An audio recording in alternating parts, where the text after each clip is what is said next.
got a pretty good episode for you guys today. I'm pretty excited about it at least. So I hope you guys get a lot of value out of this one. Well, I guess we should start off. Welcome, Ronin Nation. My name is Wade, your host, and pretty much just if you're just starting out in jiu-jitsu, just beginning, or thinking about starting out, this is the channel definitely for you. We just go over like all the different things, that tips, tricks, things I wish I knew when I first started. So, welcome. Today the big one I want to talk about is why. And I think it's one of those things where, basically I guess I'll share my story with you. Is like when I first started, it was basically me sitting down at the beginning of COVID, and I was just trying to figure out what I could do, some sort of physical activity that at that time didn't involve weights. And mostly because at that time I had gotten kind of injured in my neck. So I was really hesitant about lifting weights again, and I was just kind of trying to nurse it back to health. So at that point, I found a place and called the guy up, and I'm like, hey, you doing jiu-jitsu and whatnot, because everything was closed at that time. Most gyms were closed down, and so he was like, yeah, actually we are. We just moved from the Spokane Valley area out to Post Falls, Idaho. I thought, oh, okay, well, that's cool. And talked to him a little bit more, and he's, invited me to come out and meet with him and all that. And I thought, all right, that's pretty neat. Drove out, met up with him, and, I think we talked for like an hour. And I was kind of just like, wow, this is pretty impressive. Like, somebody takes an hour to talk to you, kind of vetted me a little bit. Of course, I'm kind of vetting them as well. And so I thought, hey, you know what, why not? Let's give this thing a shot. So at that time, my why of starting was simply just looking to supplement, lifting weights with some sort of physical activity. And the self-defense, any of that kind of was somewhat of a byproduct, at that time in my life. So I kind of just went into it probably like most people do, not necessarily 100% knowing what I was going to get into. And, so my why back then was, I would say like very simplistic. And I did it for a few months, and just I fell in love with it, and a lot of people do, right? It was super challenging, both physically and mentally, and it was definitely a different pace than lifting weights, and I really liked that.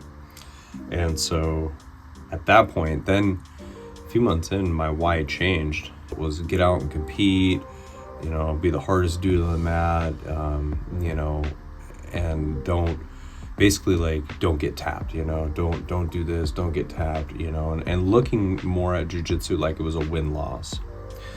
And so I started to, I don't know if I'd say get burnt out, but I just wasn't finding maybe the same fulfillment that I was when I first started.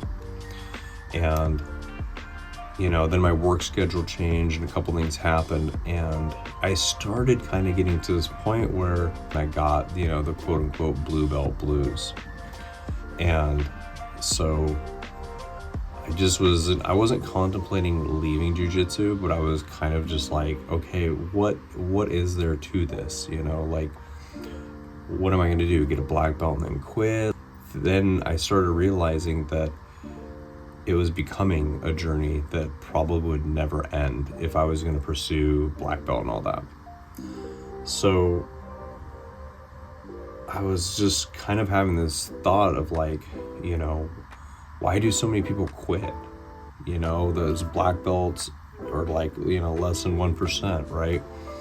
And I just thought, in those early years, the idea of getting a black belt is it's kind of abstract because it's such a long-term goal. It's very difficult to quantify it because it's just vast amount of time put into doing it. So, you know, did I want to quantify my goals by just simply getting stripes and belts and competition medals and stuff, or was there something out there more to this? And you know, I think everybody's goals are going to be different. Everybody's, you know, experiences in jiu-jitsu are going to be different.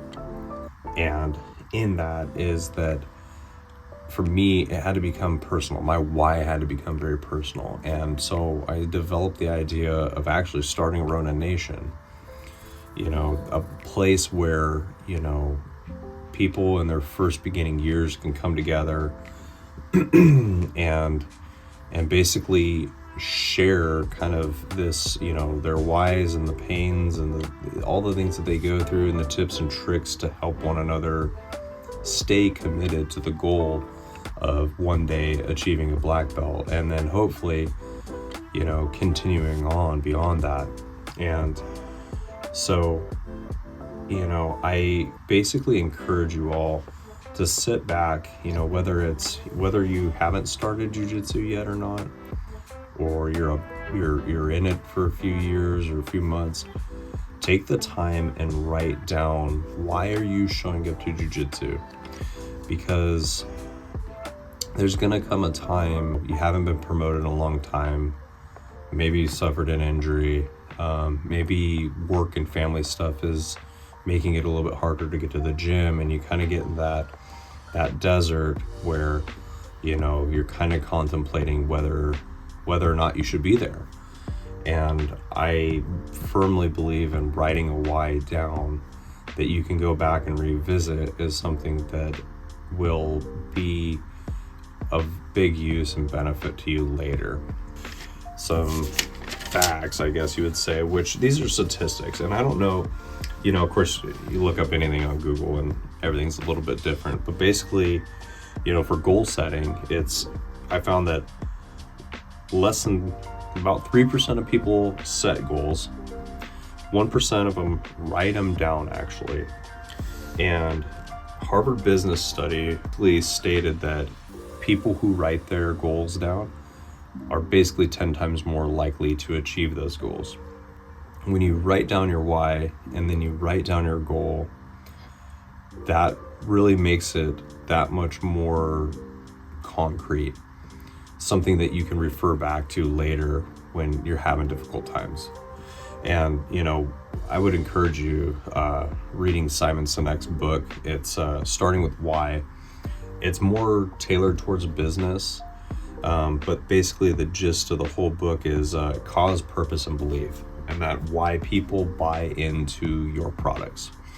And it's because they believe the why and the belief behind why you're doing it.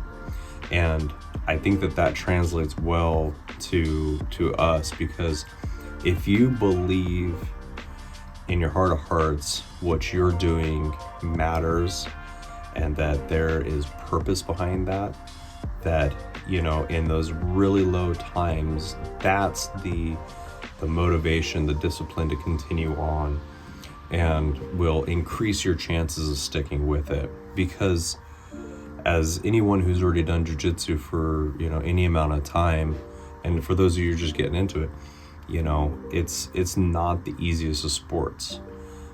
It's a solo sport for one. Yeah, you have a team, you have an academy, but, you know, if you're actually out there competing, when you step on the mat, it's just you. And those can come with highs and lows.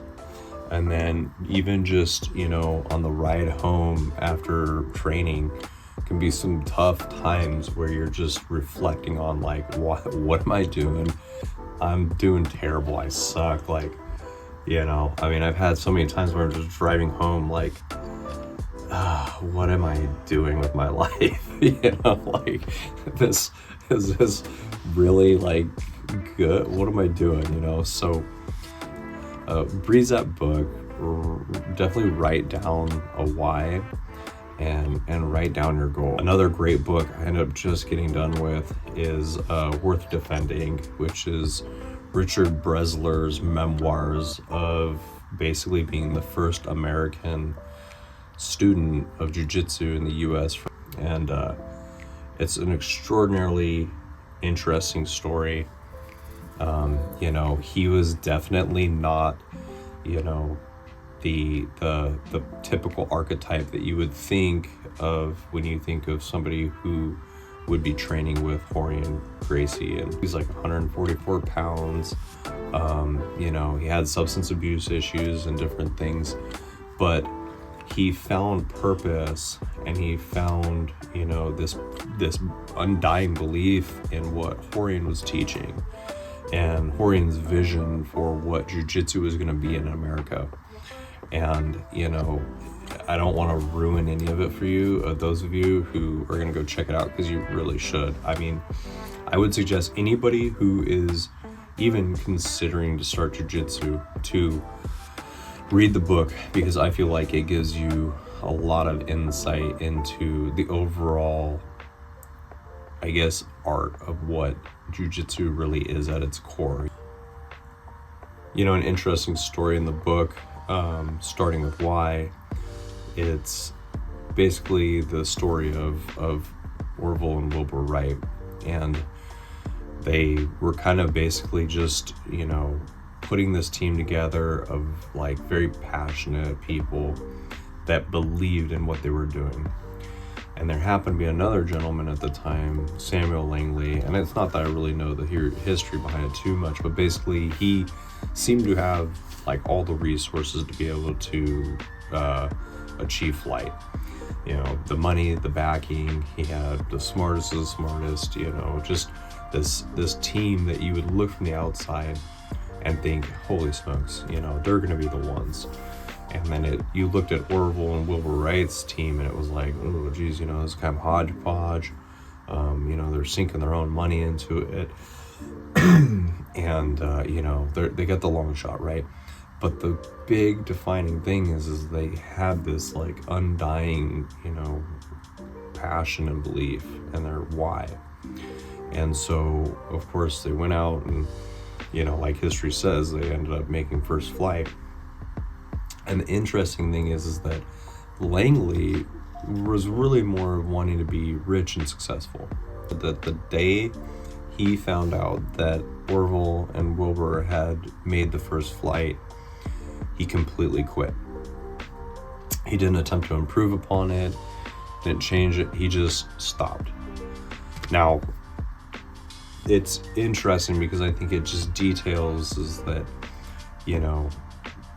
the driving force by why he was doing it was not something that was sustainable enough, to keep him driven beyond that to, improve upon their designs, right? And I think that was the big thought I had in my mind was, okay, so what are you gonna do? What are you gonna do? You're gonna get to black belt, and then what? Those two different things of coming up with a great why, or coming up with a why, writing it down, and then coming up with, kind of a clear goal, and then detailing it, and the nice thing with putting a goal down, if you got a 5-year goal and you start there, you can work your way backwards, and the nice thing is then you get to see what you need to do on a daily and weekly basis to reach that goal, which is great because it gives you a nice little blueprint to follow.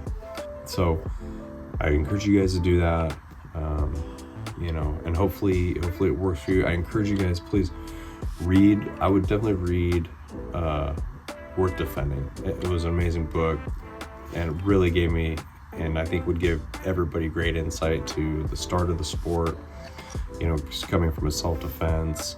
And I think that's the big thing in the book is that, first and foremost, jiu-jitsu is a self-defense. And in that, at its core, that is what it should be. And then, if you got time, check out that Simon Sinek, and really, you could really get the whole version by just looking at the TED Talk. If you look up Simon Sinek, he's on his TED Talk, and you pretty much get the gist of what's happening there. So anyhow, I appreciate you guys showing up. You got any questions, comments, concerns, throw it down. Hit the like button, subscribe. Appreciate you stopping in, taking some time to listen. Hopefully you guys get something out of this. And if you got any ideas, any things you guys want to see, please feel free to hit me up, let me know. Yeah, I'll keep pumping out some videos for you guys. So yeah, until next week.